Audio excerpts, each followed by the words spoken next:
안녕하세요. 여러분은 산에 혼이 있고 호수에 혼이 있고 바위에 혼이 있고 나무에 혼이 있고 돼지나 개에 혼이 있음을 느끼시나요? 여러분이 느끼는 혼은 어떠한 혼인가요? 막연하게 지금까지 말해져 오고 있는, 그리고 막연하게 느끼는 그러한 혼인가요? 앞서 자연물에 들어있다고 생각되는 그러한 혼들은 모두가 크기와 질에서 같은 혼들일까요? 아니면 서로 다르다면 어떻게 다르다고 생각하시나요? 혼은 사람에서 어떠한 역할을 하고 있다고 생각하시나요? 천방지축, 막무가내로 행동하는 사람을 흔히 개망난이라고 하지요.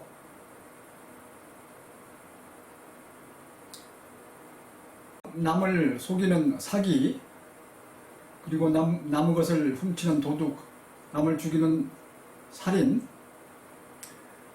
이러한 것들은 아주 악한 짓들인데, 이러한 아주 악한 짓만 하는 사람이 있는가 하면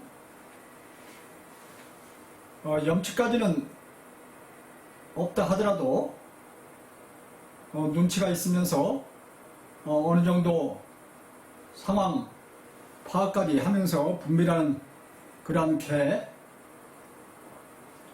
의리와 충성심까지 갖춘 훌륭한 개도 많이 이야기되고 있지요. 연속해서 해설해드리고 있는 나의 책, 그림에서 보시는 책 Human, God and Truth 4장, 이미 해설을 해드린 바 있습니다만, 그 4장은 생명의 세계 편으로서 생명의 세계는 물질과 신의 중간적인 그런 세계에 해당한다. 그러면서 생명을 혼을 중심으로 해서 설명을 드렸었습니다. 구체적으로 4.1에서 개체로서 살아있다는 것이 무엇을 의미하는지, 그리고 4.2에서 어떻게 만유에는 신의 속성이 조금이라도 들어있으면서 개체혼을 이루고 있는지, 그리고 그러한 개체혼과 전체 혼을 이루는 신과 사이는 어떤 관계에 있는지, 그 다음 4.3에서 생명체들의 차이는 혼의 질과 정신적인 활동, 크기에 따라 능동성의 차이가 나타난다. 그래서 살아있는 정도가 다르다. 그런 설명을 드렸었고요. 4.4에서는 인간의 살아있음의 핵심은 혼이 되며, 인간의 혼은 크게 참혼과 잡혼으로 나누어서 생각할 수 있다. 이렇게 말씀을 드렸었고요. 4.5에서는 혼과 정신과 마음의 차이를 알아보았었는데요. 그리고 4.6에서는 어떠한 모습으로 죽은 후에 육체는 자연으로 돌아가고 살아있는 동안 키워온 그 혼만 남게 되는지, 그에 대해서 중점적으로 설명을 드렸었고요. 그래서 이러한 책의 구성상의 내용을 진자평 20회로부터 시작해서 26회까지 6번에 걸쳐서 크게 살아있다고 하는 것은 큰 지식으로 활발한 정신활동을 하고 있는 것이며, 그 이상으로 불변의 진리를 크게 깨달아 훌륭한 혼을 갖추고 있다면 더 크게 살아있다. 혼, 즉 개체들의 혼은 어디서 오고 어떻게 변해가고 죽으면 어떻게 되는지, 그리고 또한 혼은 어떻게 능동성과 자유, 불멸 이런 것과 연관이 되고 어떻게 하면 훌륭하게 만들어갈 수 있는지, 그리고 생명체들의 차이는 어떠한 방식으로 혼의 질과 정신활동의 크기에 따라 능동성에도 차이가 나면서 구분할 수가 있는지, 또한 어떠한 방식으로 훌륭한 혼은 상식보다는 지식, 지식보다는 진리를 크게 깨달아 영향력이 큰 혼이 되는지, 그리고 인간의 살아있음의 핵심은 왜 혼이 되면서 이는 집으로 치면 집 안에 사는 주인에 해당하고, 따라서 육체의 주인은 혼이 되고, 혼 중에서도 참혼과 잡혼과 악혼으로 악한 혼으로 나누어지는 그러한 것 중에서 참한 혼이 왜 좋은 주인에 해당하는지, 그리고 정신과 마음의 활동은 혼의 기능에 해당하는데 정확히 어떤 관계가 있는지, 그러면서 훌륭한 정신적인 활동을 통해서 진리를 깨달음으로써 상식보다는 지식, 지식보다는 진리, 이런 것들을 깨달음으로써 참혼이 더 훌륭하게 더 크게 길러지고, 참혼은 죽은 후에도, 육체적으로 죽은 후에도 영혼으로 남아서 깨달은 진리만큼 훌륭한 혼이 되면서 넓고 오래 살아있게 된다, 그런 말씀을 드렸었습니다. 그리고 인간에게 육체적인 영생, 육체적인 영원한 삶은 존재할 수 있는지, 가능한지, 개인의 영혼은 불멸할 수 있는지,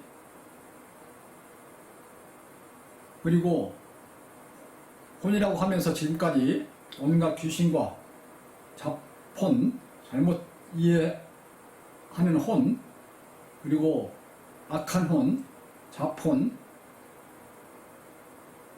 이러한 것들을 위주로 말해왔는데, 그 이상의 참혼이 무엇인지, 영혼 불멸설의 진정한 의미는 무엇인지, 어떻게 해서 진리를 많이 깨달으면 혼이 더 훌륭해지고, 그에 따라서 살아있는 정도가 다르고,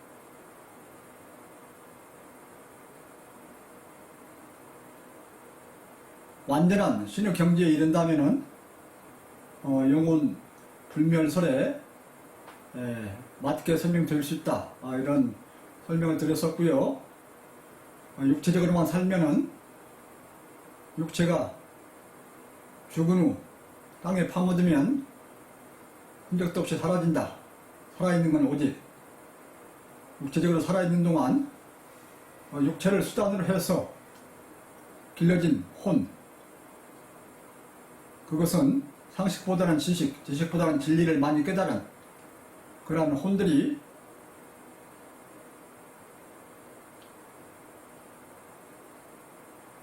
사람들에게 영향을 미치면서 여기저기 살아있는 진리가 결코 없어지지 않고 항상 그대로 있듯이, 진리를 깨달은 만큼 인간도 혼이 훌륭하게 되어서 영향을 미치면서 비록 육체적으로 죽어도 혼에 의해서 영향을 미친다, 그런 설명을 드렸었습니다.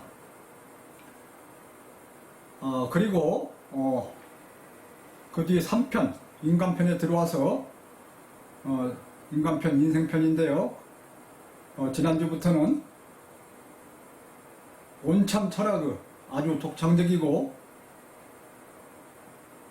참다운 진리, 지금까지 누구도 깨닫지 못하고 말하지 못했던 그런 참다운 진리, 우주 만물들을 하나로 이어서 통합하면서 설명해주는 그러한 진리.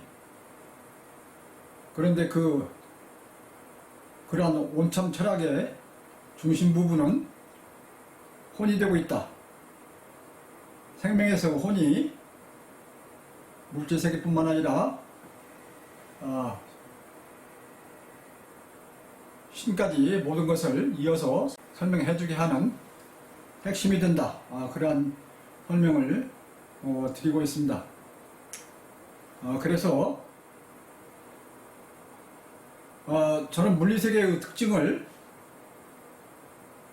간단하게 유한하고 불완전하고 불완전하기 때문에 항상 변하고 계속 변하기 때문에 임시적이고 때로는 없을 때도 있고 그 안에 존재하는 일부들은 항상 상대적일 수밖에 없고 생각하는 사람들에게는 주관적일 수밖에 없다. 그런 특징을 갖는다 이렇게 설명을 드려왔는데요. 그런 임시적인 물리세계들이 있다가 없다가 하는데 어떠한 물리세계보다도 먼저 있으면서 항상 옳게 존재하는 그 이치의 세계가 존재한다.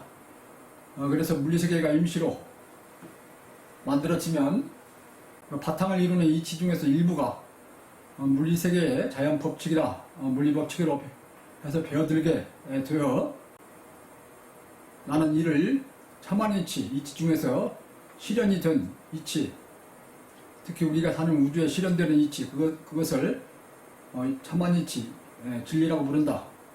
그 설명을 드렸고요. 따라서 자연법칙이나 물리법칙은 변하는 것에 대한 법칙이지만 그 속에 변하지 않는 이치, 즉 진리가 들어있음으로써 물리법칙이 같은 우주 내에서는 보편성을 갖고 적용이 되고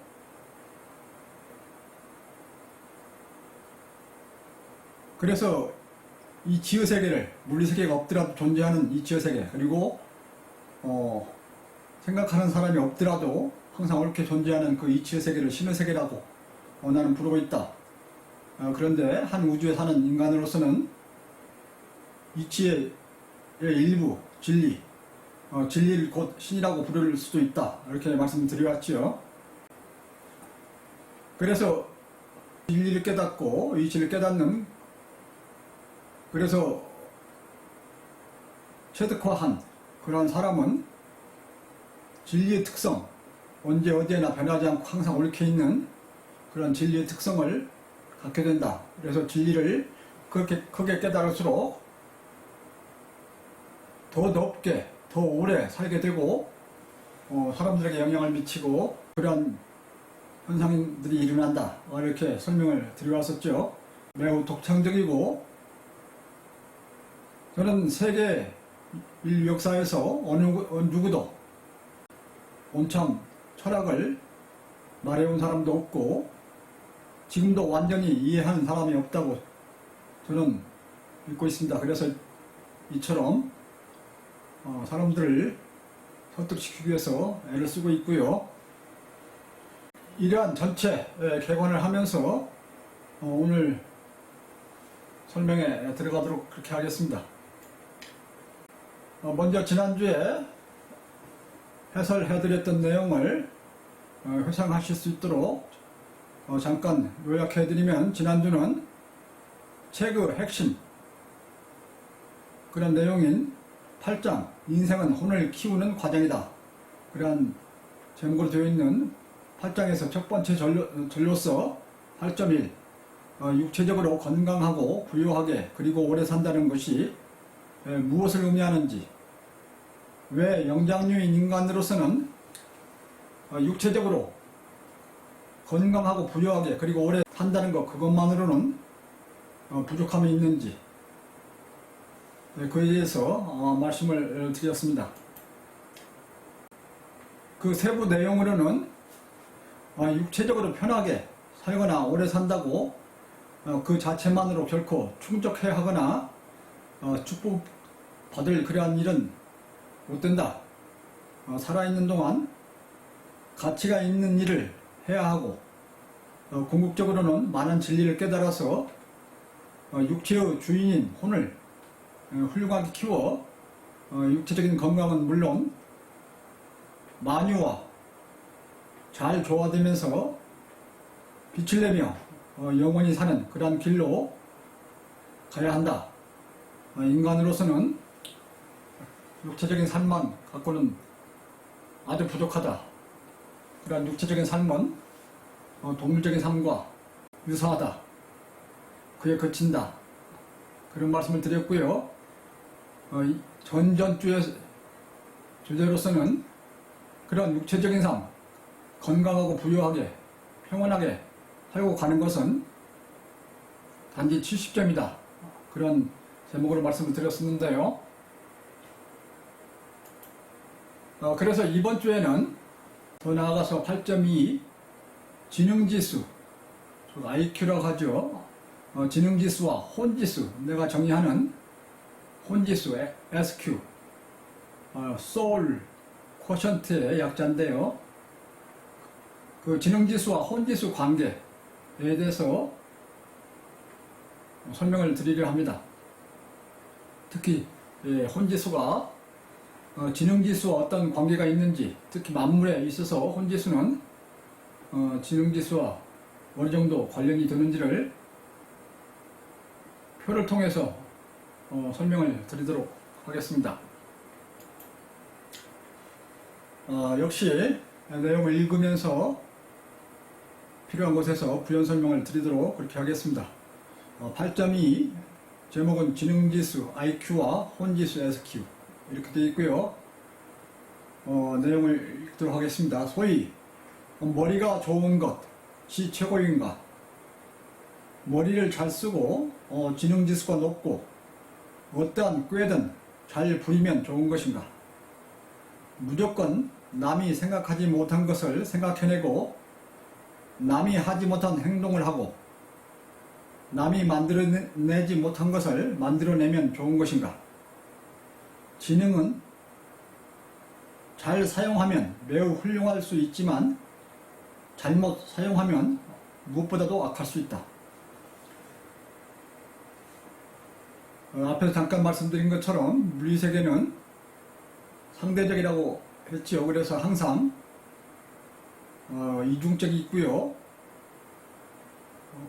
이로운 점이 있으면 해로운 점이 있고, 또한 상대적이라는 것은 양극단이 있으면서 정도 차이가 있다. 그리고 항상 적절함이 필요하다. 그러한 내용이 되는데요. 그래서 그러한 상대적인 물리세계에서 지능을 발휘하는 것은 항상 좋은 점과 더불어 나쁜 점, 해로운 점이 뒤돌아올 수 있는 그런 가능성이 있다. 그런 것을 기본으로 해서 말씀드릴 수 있고요.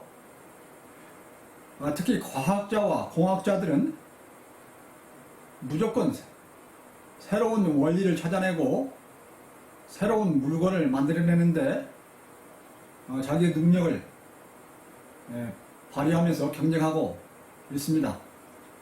결국은 자신을 해치며 해롭게 할 수도 있는 것을 무조건 먼저 알아내고 개발해내면 지능이 좋고 독창성, 창의성, 창조성이 뛰어난 것으로 각광을 받기도 합니다. 더구나 이러한 먼저 생각한 것, 먼저 만들어낸 것을 독점하기 위해서 토크라는 것을 그런 제도를 만들어서 등록해 두기도 합니다. 지능이 높은 것과 정신적인 수준이 높은 것은 같은 것이 아니다. 지능이 높을수록 더 크고 깊은 진리를 깨달을 가능성은 있지만 반대로 더 크고 악한 죄를 저지를 가능성도 커진다. 지능을 어떤 곳에 쓰면서 어떻게 혼을 개발해 가느냐가 중요하다. 표 1에는 대표적인 생물들의 지능지수와 정신지수와 여기는 정신지수라고 썼습니다만 혼지수입니다. 정확히 표현해서 지능지수와 혼지수하고 관계에 대한 이해가 제시되고 있다.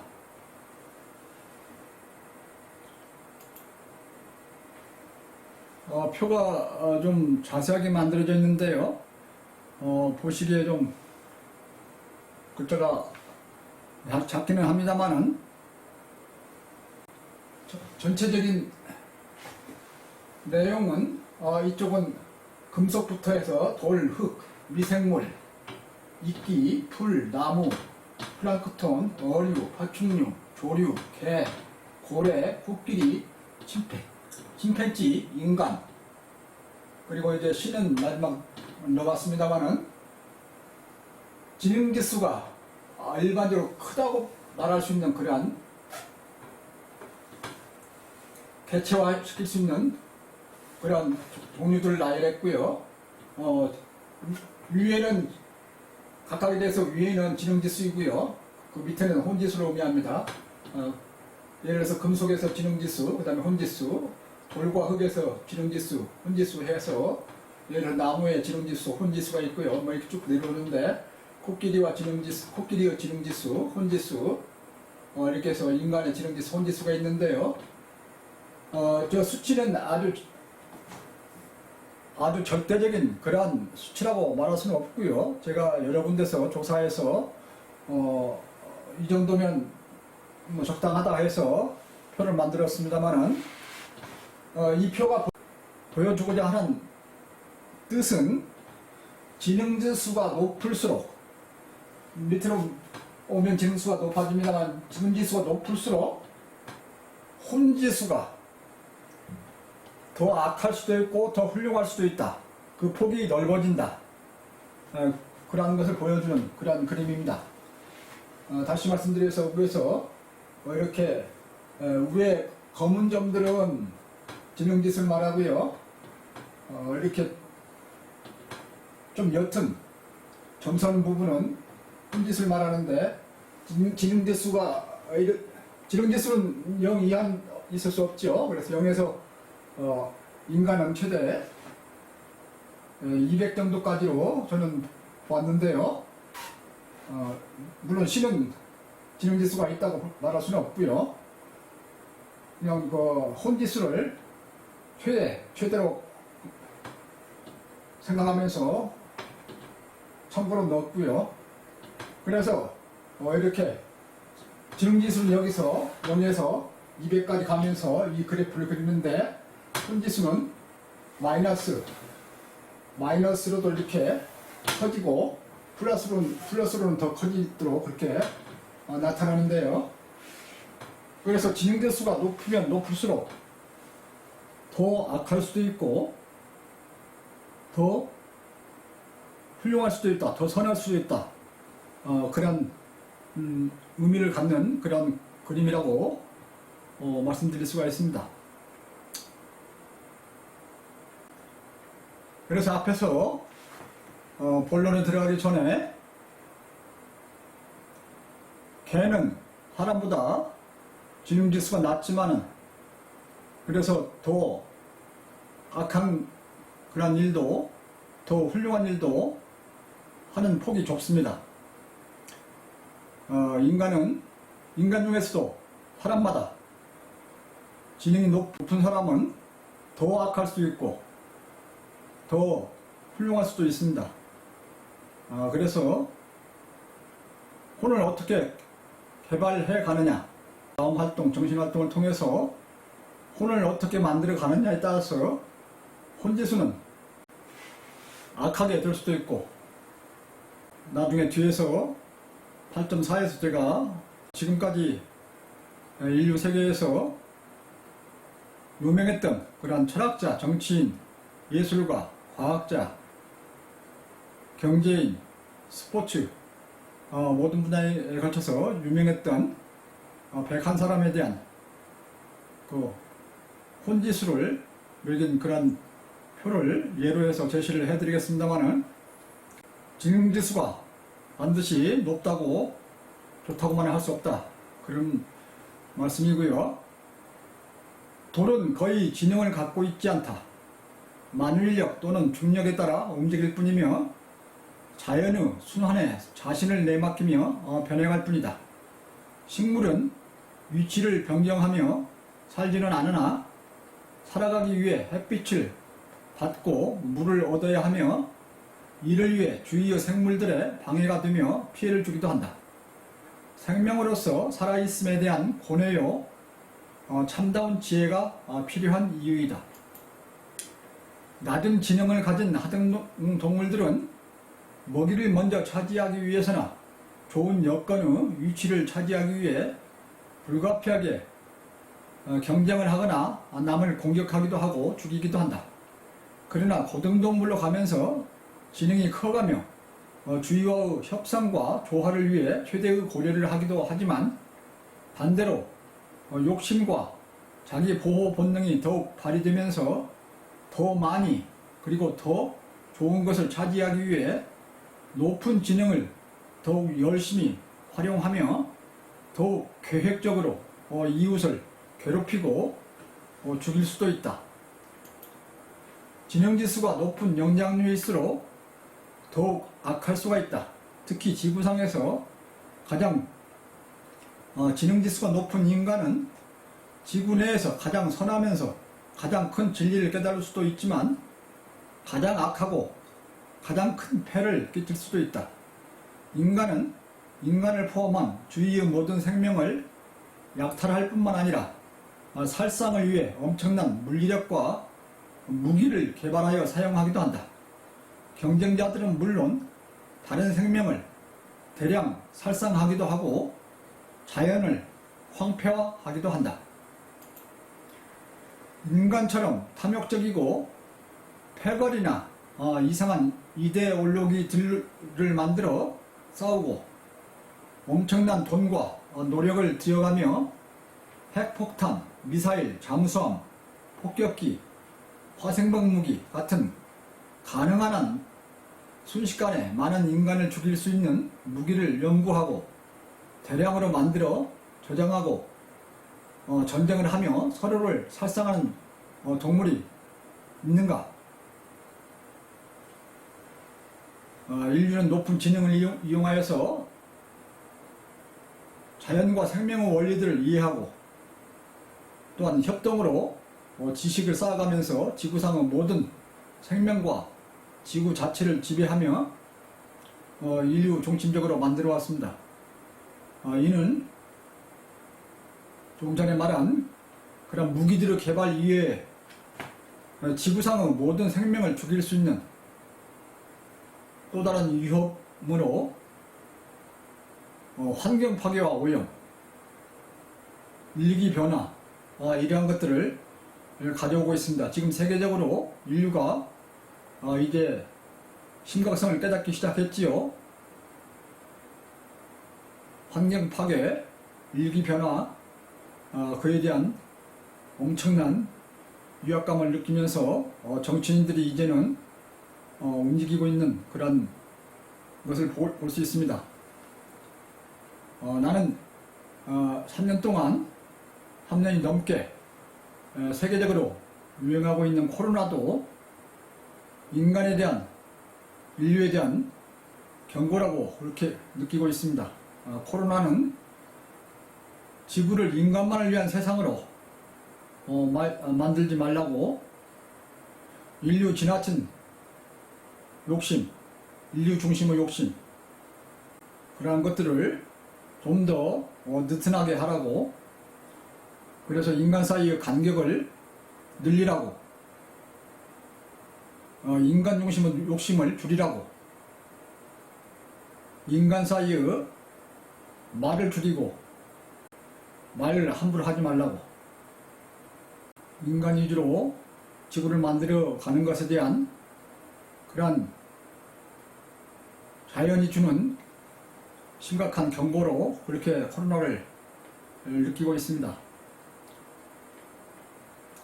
여러분 아실지 모르겠지만 상대성 원리를 발견했던 아인슈타인은 자기가 발견한 E = mc 자승 그 수식의 의미를 찾아서 이를 원자폭탄을 개발하는데 이용을 했는데요. 그래서 미국이 2차 대전 후에 세계를 제패하고 있는데요. 그때 원자폭탄을 개발하는데 주역을 담당했던 물리학자가 오펜하이머라는 그런 물리학자지요. 텍사스의 사막의 지하 벙커에서 가능한 한 최대한 빨리 원자폭탄을 만들기 위해서, 완성하기 위해서 세계적인 물리학자들을 동원해서 큰 대가를 주면서 원자폭탄을 개발했는데요. 일본 히로시마에 터뜨려서 세계 전쟁을 끝마치게 하고 미국이 전승국이 되었습니다마는 아인슈타인은 후에 자기가 발견한 그러한 물리 법칙이 원자폭탄을 만드는데 이용되었다는 것을 죄책으로 느끼면서 노년을 세계 평화운동의 상당 부분, 자기 일생의 상당 부분을 세계 평화운동에 노력했던 그러한 것으로 기억을 하고 있습니다. 그래서 문제는 지능을 아무렇게나 잘 이용하는, 높은 지능을 잘 이용하는 그러한 것이 인간의 우수함이라고 말할 수는 없고요. 지능을 잘 활용해서 진정으로 인류에게 이름이 되는 그렇게 지능을 활용해야 하는데요. 지난 시간에 지식인과 지성인 또는 지식과 지혜, 현명함 이런 것들 잠깐 구분해서 말씀드린 바도 있습니다만은 머리 좋다고 지능지수가 높다고 무조건 이를 자랑 삼아서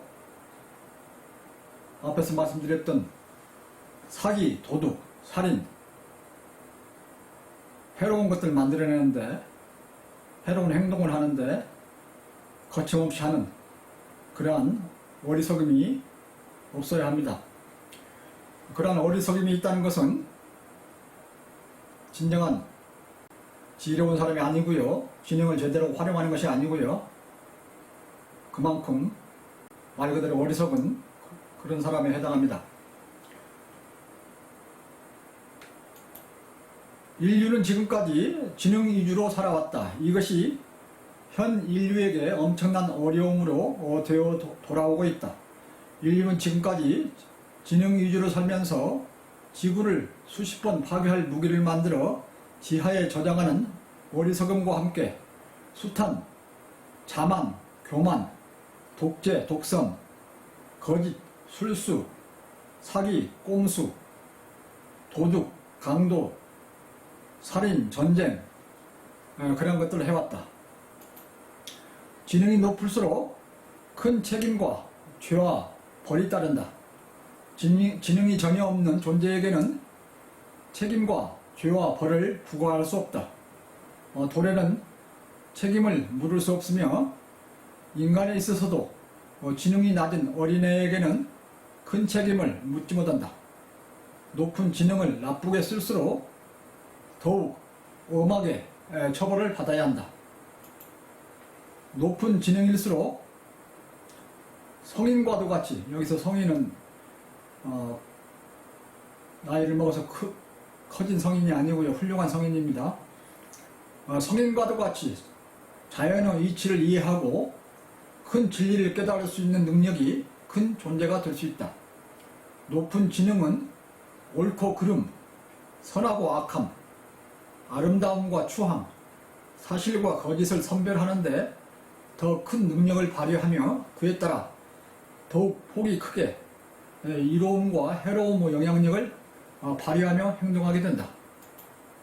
따라서 지능이 높을수록 주위에 큰 선을 베풀 수 있으며 신에 더욱 가까이 갈 수도 있지만 더욱 악한 행위로 주위에 큰 폐해를 끼칠 수도 있다.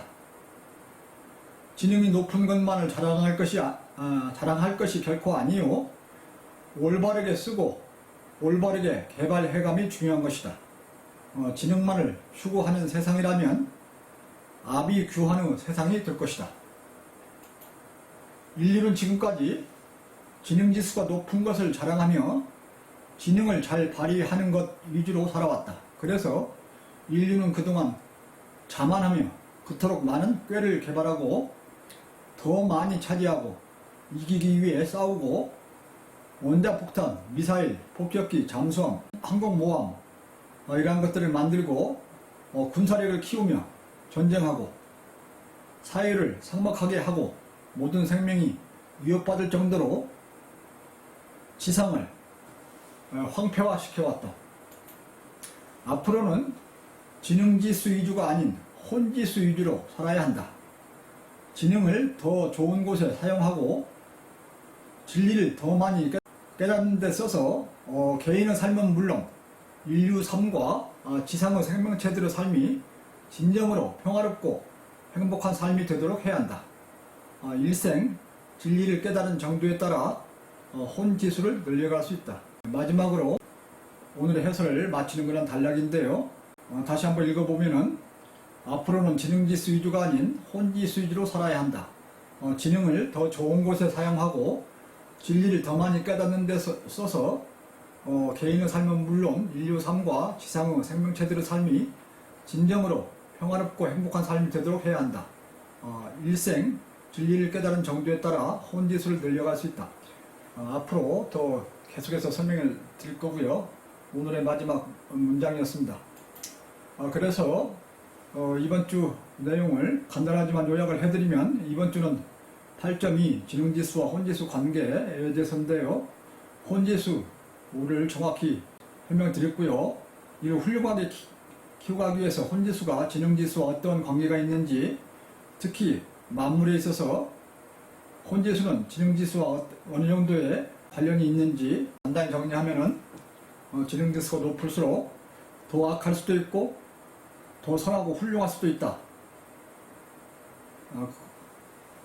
그러한 내용을 표를 통해서 보여드렸고요.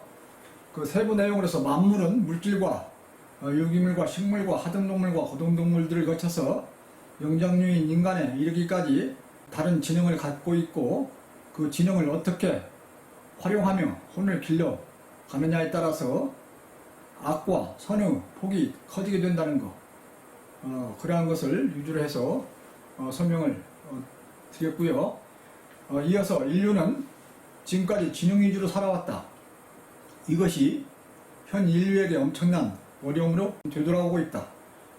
지능이 높을수록 큰 책임과 죄와 벌이 따른다. 앞으로는 지능지수 위주가 아닌 혼지수 위주로 살아야 한다. 지능을 더 좋은 곳에 사용하고 더 많은 진리를 깨닫는 데 써서 개인의 삶은 물론 인류 삶과 지상의 생명체들의 삶이 진정으로 평화롭고 행복한 삶이 되도록 그렇게 해야 한다. 일생 진리를 깨달은 정도에 따라 혼지수를 훌륭하고 크게 늘려갈 수가 있다. 그런 내용을 우선 말씀드렸는데요. 구체적인 내용은 앞으로 계속해서 설명을 드리도록 그렇게 하겠습니다. 그래서 다음 주에는 이번 주에 말씀드렸던 내용을 보다 구체화하는 내용으로서 8.3 지능지수에 따라 더욱 훌륭해질 수도 있고 악해질 수도 있다. 그런 내용이 되는데요. 8.3에는 5개의 소재들이 있는데 첫 번째는 자유는 삶과 어떤 관계가 있는가, 두 번째는 지능과 자유와 자율 그 사이의 관계, 세 번째는 지능과 의지와 능동성의 관계, 네 번째는 지능과 자유와 능동성과 책임의 관계. 그래서 큰 지능을 가진 생명체가 큰 책임을 지게 되는 그런 특성이 있다. 그런 소재가 있고요. 마지막으로는 지능과 자율에 따른 책임으로서 죄와 벌, 그런 5가지 소재가 있는데요. 그 중에서 앞으로 세 소재에 대해서 설명을 드리려 합니다. 이는 지능지수가 혼지수에 따라서 어떤 영향을 미칠 수 있는가, 지능을 잘못 활용함으로써 어떤 책임을 받아야 하는가 하는 것을 설명하기 위해서 다음 8.3에서 그에 대한 기본 내용들을 다루고 있다, 이렇게 말씀드릴 수가 있습니다. 그래서 이상으로 오늘 해설을 마치고요. 다음에 또 뵙도록 하겠습니다. 감사합니다.